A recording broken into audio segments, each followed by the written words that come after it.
Samajwadi party के सांसद ST Hasan ने मुसलमानों को आरक्षण देने की वकालत की है। एसटी हसन ने कहा है कि मुसलमानों की स्थिति दलितों से बदतर है। प्रधानमंत्री नरेंद्र मोदी हिंदू मुसलमान कर रहे हैं, जबकि हिंदू भी मुद्दे को समझते हैं। आरक्षण किस लिए दिया जाता है? उन तमाम कम्युनिटीज को जो बॉटम में पहुंच गई हैं, उनको अपलिफ्ट किया जाए। सच्चर कमेटी की रिपोर्ट है कि इस वक्त हिंदुस्तान का मुसलमान दलितों से भी ज्यादा बदतर है। और आपको भी मालूम है, जमीनी हकीकत भी यही है, अगर 4% रिजर्वेशन किसी ने करा है, किसी सरकार ने करा है, तो इतनी तकलीफ मोदी जी को क्यों हो रही है? क्या देश का मुसलमान इस देश का नागरिक नहीं है? क्या उसने अपना खून देकर इस देश को आजाद नहीं कराया था? ये मुसलसल इनकी हताशा और निराशा दिखाई दे रही है कि ये चुनाव को फिर हिंदू मुसलमान करना चाह रहे हैं। लेकिन हमारे हिंदू भाइयों ने इस बात का तय कर लिया है कि इस बार हिंदू मुसलमान नहीं होने देंगे।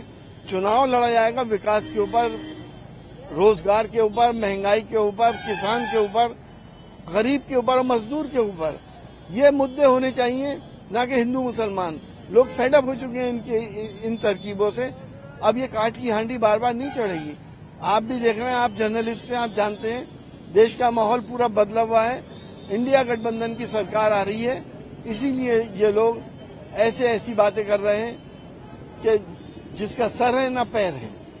मंगलसूत्र, प्रॉपर्टी, और अभी आप देख ही रहे हैं, प्राइम मिनिस्टर ये कह रहे हैं कि इंडिया गठबंधन की सरकार आ गई तो राम मंदिर के ऊपर बुलडोजर चल जाएगा।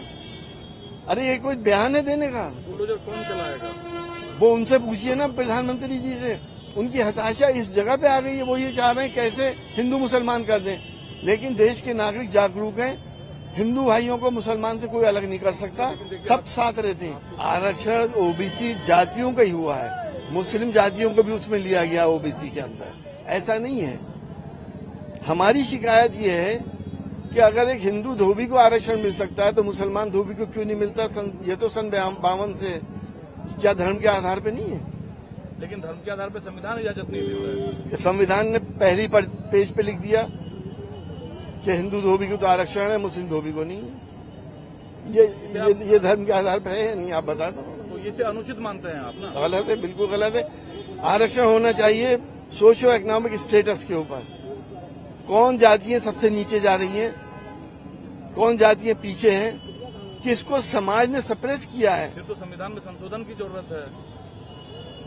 हम काम नहीं करते संशोधन का, बीजेपी वाले करते हैं। ये तो आरक्षण ही खत्म करने जा रहे हैं। कैसे मिले फिर आरक्षण? अगर धोबी मुसलमान कोई है, धोबी हिंदू कोई है, दोनों धोबी है, दोनों को आरक्षण मिले। आप कहते हैं संविधान के पहले पन्ने पे लिखा है कि हिंदू को मिलेगा, मुसलमान को नहीं, तो ये बराबरी का हक कैसे हासिल होगा फिर?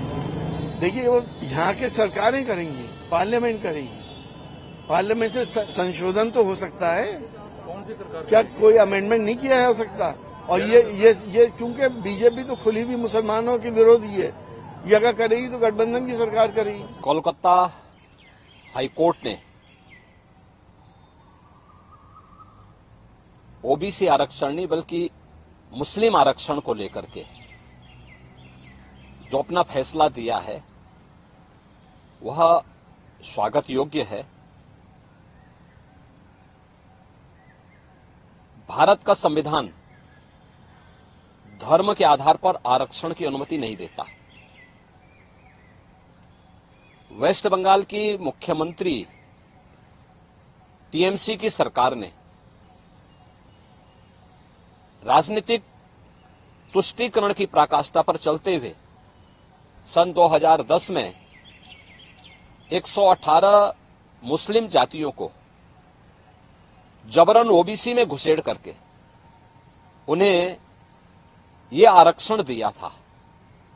यानी 118 ये जातियां, इसका मतलब ओबीसी का हक जबरदस्ती हड़प रही थी। और इसी असंवैधानिक कृत्य पर माननीय उच्च न्यायालय कोलकाता ने टीएमसी गवर्नमेंट के फैसले को पलटा है और एक जोरदार तमाचा मारा है। यह कार्य असंवैधानिक था और इसको अनुमति नहीं दी जा सकती है। स्वाभाविक रूप से बाबा साहब भीमराव अंबेडकर ने भी देश के संविधान सभा में इस बात को कहा था, बार बार कहा था आरक्षण भारत के अंदर अनुसूचित जाति जनजाति के लिए और मंडल कमीशन के बाद ओबीसी के सामाजिक और आर्थिक पिछड़ेपन को ध्यान में रखते हुए यह आरक्षण की व्यवस्था की गई थी। लेकिन धर्म के आधार पर आरक्षण की इजाजत भारत का संविधान कभी नहीं देता और बाबा साहब भीमराव अंबेडकर ने इसके लिए बार बार देश को वार्न किया था कि धर्म के आधार पर भारत का विभाजन हुआ था। हमें फिर से कोई ऐसी स्थिति नहीं पैदा करनी चाहिए जो इस देश को विभाजन की ओर धकेले। और मुझे लगता है कि यह फैसला एक नजीर बनना चाहिए। यह फैसला जो कर्नाटक के अंदर कांग्रेस की सरकार ने ओबीसी के अधिकार पर इसी प्रकार की सेंधमारी करते हुए मुसलमानों को आरक्षण देने का काम किया है और कांग्रेस की सरकार ने आंध्र प्रदेश के अंदर भी इस प्रकार की जो शरारत की थी, इसका जोरदार जवाब दिए जाने की आवश्यकता है। और मुझे लगता है कि किसी भी प्रकार के उस कार्य को जो असंवैधानिक हो, भारत के विभाजन की आधारशिला रखने वाला हो, भारत को कमजोर करने वाला हो, उसको कतई स्वीकार नहीं किया जाना चाहिए। देश की कीमत पर राजनीति की जो नीति चल रही है, खासतौर पर कांग्रेस और इंडी गठबंधन से जुड़े हुए दलों में जो होड़ लगी है, इस होड़ को पूरी तरह खारिज किया जाना चाहिए और इसको बेनकाब किया जाना चाहिए। मिनी लंदन मैक्लुस्कीगंज प्रकृति की गोद में बसा ड्रीम डेस्टिनेशन आपका कर रहा है इंतजार। आइए अपने यादगार लम्हों को बिताइए ड्रीम डेस्टिनेशन में। राजधानी रांची से महज 50 किलोमीटर दूर आपका अपना ड्रीम डेस्टिनेशन।